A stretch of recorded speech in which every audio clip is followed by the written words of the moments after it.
Personally ऐसा कुछ ज़्यादा कोई स्कैम नहीं हुआ है। घर में भी आई मेड श्योर कि मैं खुद जाके देखूँ पहले घर, तो उसके बाद ही हमने जितने भी घर मूव किए थे वो सारे घर पहले हमने खुद ने जाके देख लिए थे एंड उसके बाद ही हम वहाँ पर मूव हुए थे। तो उसमें मैं कोई मेजरली कुछ ज़्यादा ऐसा मेजर स्कैम्स नहीं हुए थे मेरे साथ।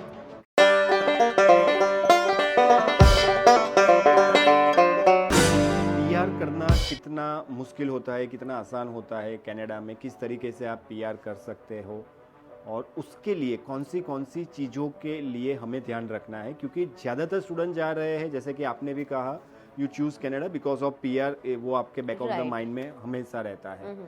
तो वो गोल हासिल हम कैसे कर सकते हैं? ऑफ कोर्स अगर हम कोई कंट्री चूज़ कर रहे हैं तो कहीं ना कहीं हमारा थॉट प्रोसेस रहता ही है कि हमें वहाँ पर पीआर लेना है या हमें वहाँ पर रहना है, तो उसी चीज़ को ध्यान में रखते हुए हम कोई कंट्री जाना चूज़ करते हैं। अभी of course it has become a little tough to get a PR in Canada. 5-6 साल पहले जैसी चीज़ें थी अब सेम नहीं रही हैं, थोड़ा डिफ़िकल्ट हुआ है।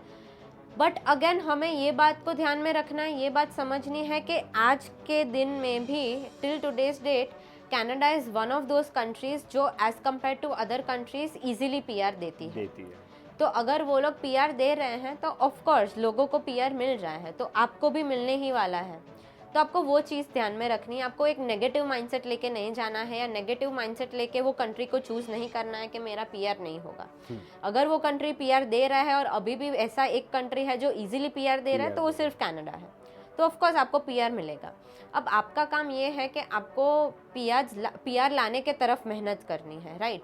तो you need to choose the right kind of program, ठीक है? You need to choose the right kind of work.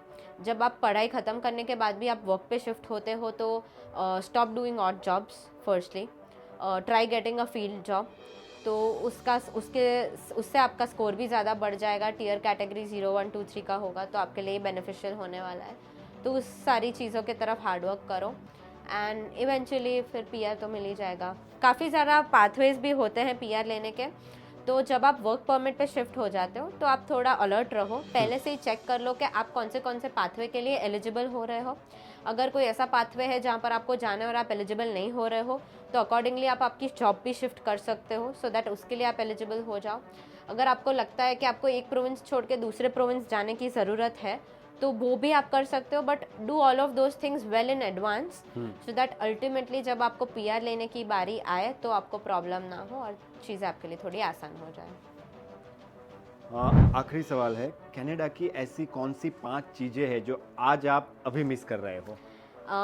Canadian summers, okay. they are beautiful, they are really amazing, it is too good, like super, बहुत ही Okay. मज़ा आता है वहाँ पर summer time में। क्या होता क्या है समर टाइम में, क्योंकि मैंने पता चला मुझे कि प्रोफेसर्स भी छुट्टी पे चले जाते हैं कि नहीं अभी पढ़ाना नहीं है हमें। हाँ, so summer time it's amazing over there. वहाँ पर ज़्यादातर ठंड होती है, तो most of the time during the year it's cold, specially for people like us, क्योंकि हम इंडिया से जा रहे हैं, हम बहुत ज़्यादा गर्मी में से जा रहे हैं। तो हमें तो थोड़ा सा भी अगर टेम्परेचर चेंज होता है तो हमें ठंडी लगने वाली है, क्योंकि हमारा बॉडी यूज्ड टू है इस टेम्परेचर से। तो starting from September October it starts getting cold, it starts snowing in December, sometimes नवंबर में भी एक आध बार स्नोफॉल हो जाता है and it snows till April. Sometimes मई में भी स्नोफॉल हो जाता है, यूजुअली नहीं होता है बट कभी कभी एक आध बारी हो जाता है। तो अप्रैल तक तो प्रॉपर ठंड रहती है वहाँ पे। So beginning from September till April, so for good 6 months 7 months it is cold over there. सितंबर में वहाँ के लोगों को शायद इतनी ठंड नहीं लगती होगी बट हमें लगती है, ठीक है? तो हमको लगने ही वाली है ठंडी। So till April it's cold, from May it starts getting better, spring season आ जाता है। मई में चेरी ब्लॉसम टाइम होता है, तो वहाँ पर काफ़ी ज़्यादा पार्क्स है, वहाँ पर चेरी ब्लॉसम बहुत सारे ट्रीज़ होते हैं, तो आप वो सारी चीज़ें देखने जा सकते हो, इट्स वेरी ब्यूटीफुल। उसके बाद फिर जून से थोड़ा समर स्टार्ट होने लगता है, जुलाई से प्रॉपर समर स्टार्ट हो जाता है when it's actually hot over there. July August are 2 great months, the weather is beautiful and people mostly want to enjoy outdoors because ठंड में ऑफकोर्स आप इतना ज़्यादा आउटडोर्स नहीं रह सकते हो वहाँ पे। सो समर टाइम में लोगों को वो सारी चीज़ें एंजॉय करनी होती है। तो मेजरली वहाँ पर कल्चर ही ऐसा है, सिस्टम ही ऐसी है कि लोग काम करते हैं and then summer time 2 months 3 months people just enjoy themselves. So summer is something that I miss over there. because it's beautiful.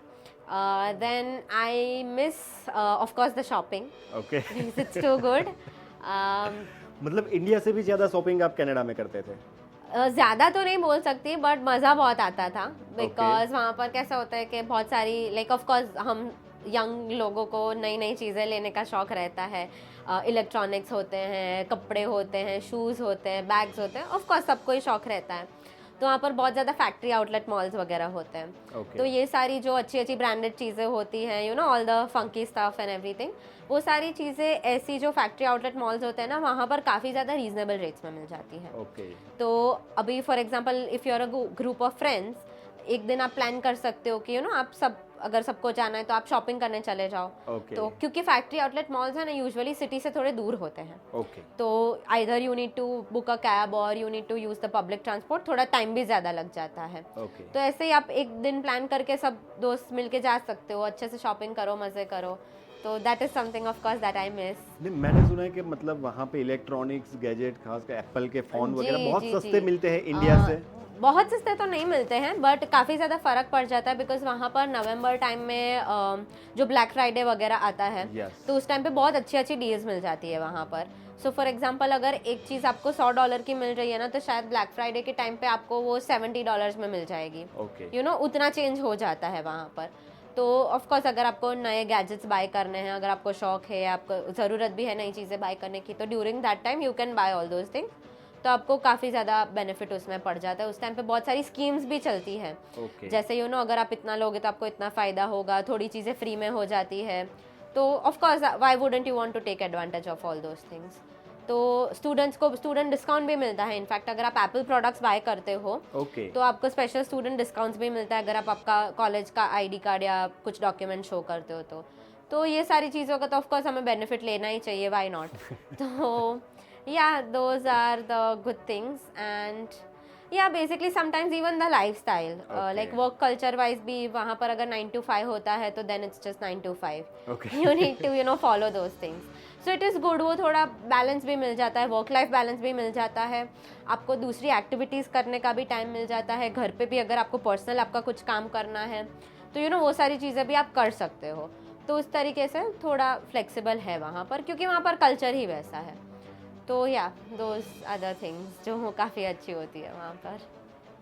So thank you Radhika for spending your most valuable time with us. बहुत मज़ा आया आपके साथ ये podcast करके. बहुत ही informative था, क्योंकि बहुत सारे लोगों को नहीं पता होता था कि कनाडा में क्या होता है.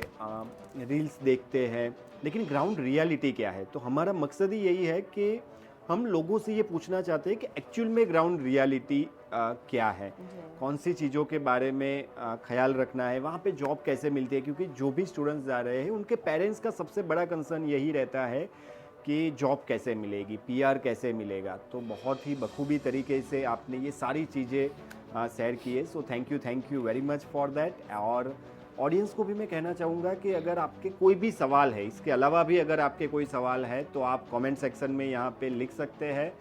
और राधिका से हम रिक्वेस्ट करेंगे कि वो जो भी सवाल आते हैं, वो सबके जवाब जो है वो राधिका मैम पर्सनली आपको दे देंगे. Thank you so much for having me over here. Thank you so much. तो यही हमारा प्रयास रहता है कि हम खबरों को टटोलते हैं. ग्राउंड रियलिटी क्या है, उसके बारे में हम सारी खबरें आप तक पहुंचाते हैं. तो ऐसी ही खबरें, ऐसी ही पॉडकास्ट, ऐसी ही इंफॉर्मेटिव इन्फॉर्मेशन के लिए आप देखते रहिए कानन वीज़ा इनसाइट्स.